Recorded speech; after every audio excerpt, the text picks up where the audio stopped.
saya Auliawana Kusuma, saya dari Sekolah Tinggi Ilmu Komunikasi Bandung, dari jurusan Ilmu Komunikasi dan Konsentrasi Public Relations. Video ini dijadikan sebagai tugas ujian akhir semester mata kuliah Komunikasi Praktis dengan dosen Bapak Hendra Permana, STMM. Pada video ini, saya diberikan kesempatan untuk membahas mengenai self-love dan implementasinya dalam kehidupan sehari-hari yang sudah saya alami. Baik, kita akan memasuki pembahasan yang pertama mengenai pengertian self-love atau apa itu self-love. Nah, baik teman-teman, seperti yang kita tahu, self-love itu terdiri dari dua kalimat. Yang pertama self dan love. Self sendiri berartikan diri dan love itu cinta. Dan jika digabungkan, self-love itu mempunyai makna mencintai diri kita sendiri. Jadi self-love itu adalah mencintai diri sendiri, tetapi bukan berarti kita memenuhi segala keinginan diri ini untuk diri kita sendiri.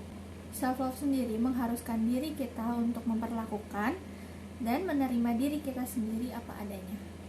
Karena saat self-love ini diterapkan dalam diri kita sendiri, kita dapat dengan mudah untuk menerima sebuah kegagalan ataupun perasaan yang kurang baik. Kita sudah merasa mudah untuk berpikir positif dan menerima apa yang terjadi pada diri ini. Nah, ada pula nih alasan mengapa seseorang sulit untuk melaksanakan self-love atau untuk mengimplementasikan self-love di dalam dirinya. Yakni seseorang tersebut merasa tidak bersyukur, merasa dirinya masih buruk, dan masih membanding-bandingkan dirinya dengan orang lain. Atas banyaknya hal buruk yang terjadi pada diri kita, banyak kegagalan, banyaknya kekecewaan yang kita rasakan. Nah, hal tersebut pastinya harus kita atasi dengan menjadikan diri kita yang lebih baik lagi untuk kedepannya.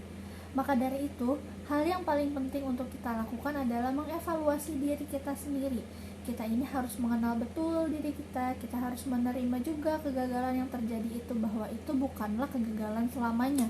Cara ini sudah saya terapkan di tahun lalu, di mana saat itu saya adalah siswa SMK yang bermimpi untuk bisa memasuki perguruan tinggi negeri atau PTN. Saya dan teman-teman saya mengikuti program yang pertama itu SNBP, kedua SNBT. Saat itu alhamdulillah saya merasa senang juga, saya merasa bersyukur karena saya bisa mengikuti jalur SNBP atau jalurnya rapot, di mana untuk peserta SNBP ini tidak semua pelajar atau tidak semua siswa-siswi bisa mengikuti, karena yang bisa mengikuti SNBP ini adalah siswa-siswi dengan nilai rata-rata dari kelas pertama sampai kelas terakhir yang stabil lah, yang bisa mengikuti program ini.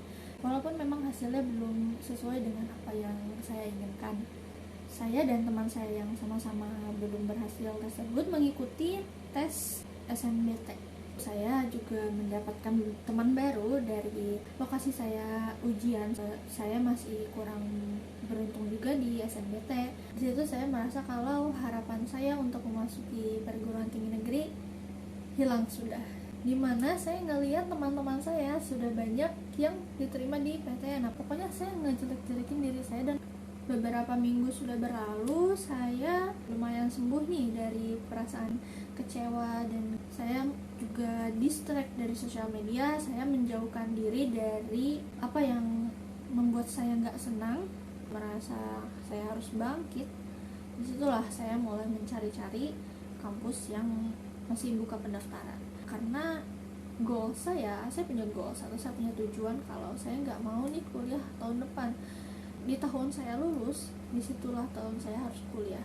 Saya mencari yang terdekat dulu, saya mencari di Bandung. Yang saya ambil dari situ adalah saya mendapatkan banyak sekali relasi atau pertemanan baru, banyak orang yang bisa saya ajak diskusi, dan mereka pun yang sama seperti saya, mereka habis menghadapi kegagalan dan kekecewaan. Kita dapat berbagi perasaan juga di situ.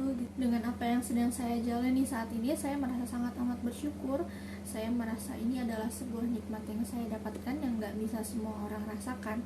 Dan juga saya mendapatkan pemikiran baru kalau misalkan kita tuh gagal di satu hal bukan berarti kita gagal di semua hal. Kita tuh gagal hanya sementara kok, bukan mutlak kita gagal. Jadi semua orang itu pasti punya kegagalan, tapi berbeda-beda. Semua orang itu punya recovery, semua orang itu punya obat masing-masing, semua orang itu punya cara untuk bangkitnya masing-masing. Ada yang mungkin terlihat dan juga ada yang mungkin gak terlihat. Nah, self-love atau mencintai diri sendiri ini adalah cara kita untuk bangkit dari kegagalan.